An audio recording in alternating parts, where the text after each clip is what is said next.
21 मई 1991 रात के 10:20 तमिलनाडु के श्रीपेरम्बुदूर के आसमान में एक जोरदार धमाका होता है। धुआं जब हटता है तो भारत के सबसे युवा प्रधानमंत्री राजीव गांधी का शरीर बुरी तरह जलकर खत्म हो चुका था, जिसने पूरे देश को हिलाकर रख दिया था।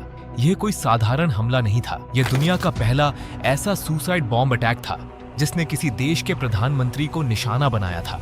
लेकिन उस रात जो मरा वो केवल एक नेता नहीं था, बल्कि यह एक लंबे बदले और गहरे षड्यंत्र का आखिरी पड़ाव था। सच ये है कि इस हत्या की कहानी श्रीपेरम्बुदूर में नहीं, बल्कि साल 1987 में श्रीलंका के घने जंगलों में लिखी जा चुकी थी। आखिर कौन था वो इंसान जिसने भारत के प्रधानमंत्री को मरवाना चाहा, और क्या वजह थी कि एक मित्र देश का प्रधानमंत्री अचानक LTTE का सबसे बड़ा दुश्मन बन गया। आज अनी डॉक्यूमेंट की इस खास रिपोर्ट में हम उन अनकही बातों और उस मास्टरमाइंड के डरावने इरादों का पर्दाफाश करेंगे जिसने भारत के इतिहास को हमेशा के लिए बदल दिया। ये बात है जब श्रीलंका अंग्रेजों से आजाद हुआ था, लेकिन आजादी के साथ एक ऐसा जहर भी घुल गया जो दशकों तक इस देश को अंदर से खा रहा था। श्रीलंका में दो मुख्य समुदाय थे, मेजॉरिटी सिंहली और माइनॉरिटी तमिल। सिंहली बौद्ध थे। तमिल में कुछ लोग हिंदू धर्म और कुछ लोग दूसरे धर्मों को मानते थे। सदियों से साथ रहे, लेकिन सत्ता का खेल इन्हें अलग कर गया। साल 1956 में सरकार ने सिन्हाला ओनली एक्ट पास किया। सिंहली भाषा को एकमात्र राजभाषा बना दिया गया, जिससे तमिल सरकारी नौकरियों से बाहर होने लगे। उनकी भाषा और उनकी पहचान को धीरे धीरे कुचला जाने लगा। तमिलों ने आवाज उठाई, लेकिन किसी ने नहीं सुनी। इसी गुस्से और दर्द की आग में एक नाम पल रहा था, वेलुपिल्लई प्रभाकरण। 1976 में उसने एक संगठन बनाया, LTTE, जिसका मकसद था एक अलग तमिल देश बनाना।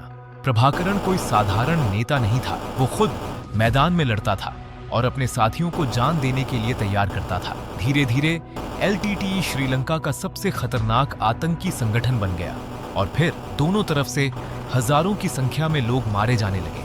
श्रीलंका एक भयंकर गृहयुद्ध की आग में जलने लगा।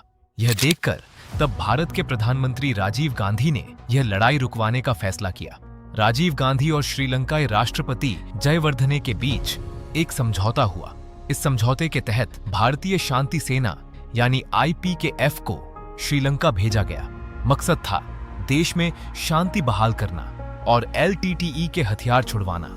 जब भारतीय सेना श्रीलंका पहुंची, शुरुआत में प्रभाकरण को लगा कि भारत उनका साथ देगा, लेकिन जल्द ही असलियत सामने आई।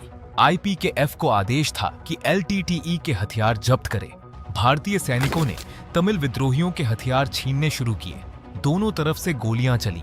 यह देखकर प्रभाकरण के अंदर राजीव गांधी के लिए बदले की आग जलने लगी, क्योंकि जिस भारत को वो अपना सपोर्टर समझता था, उसी की सेना अब उसके लड़ाकों को मार रही थी।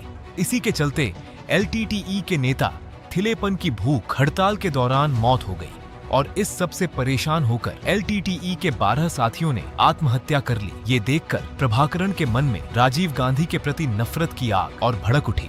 उसी नफरत की आग में जलकर उसने इस खौफनाक साजिश को अंजाम देने की ठानी।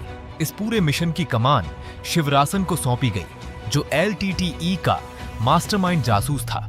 उसने भारत में एक छुपा हुआ दल तैयार किया। फिर शिवरासन को भारत भेजा गया, लेकिन असली हथियार थी वो लड़की धनु। वो LTTE के लिए कोई अजनबी नहीं थी। उसके पिता प्रभाकरण के करीबी थे। उसका भाई LTTE के लिए लड़ते हुए शहीद हो चुका था। बदले की उसी आग में जलकर वो खुद ह्यूमन बॉम्ब बनने के लिए तैयार हो गई। और फिर आया 21 मई 1991 का वो दिन। जगह थी तमिलनाडु का श्रीपेरम्बुदूर मैदान। चुनावी सभा का शोर था, चारों तरफ रोशनी थी और लोग अपने पसंदीदा नेता को देखने के लिए बेचैन थे। और जब प्रधानमंत्री राजीव गांधी मंच की तरफ बढ़ रहे थे, सुरक्षा के कड़े इंतजाम थे। लेकिन तभी भीड़ में से एक 24 साल की लड़की फूलों का हार लेकर आगे आई। सुरक्षा कर्मियों ने उसे रोकने की कोशिश की, लेकिन राजीव गांधी मुस्कुराकर उसे पास बुला लेते हैं। वो लड़की उनके पैर छूने के लिए नीचे झुकती है और तभी एक जोरदार धमाका होता है। सिर्फ कुछ ही पलों में उस सफेद धुएं ने पूरे भारत को चुप करा दिया था। जब धुआं हटा तो वहां सिर्फ बर्बादी का मंजर था। भारत अपना एक जवान नेता खो चुका था। आपको क्या लगता है, क्या राजीव गांधी के उस एक फैसले ने भारत को एक बड़े संघर्ष में धकेल दिया था? अपनी राय कमेंट में जरूर बताएं। अगर यह जानकारी आपको अच्छी लगी हो तो वीडियो को लाइक करें और एनी डॉक्यूमेंट को सब्सक्राइब करना न भूलें। जय हिंद, जय भारत।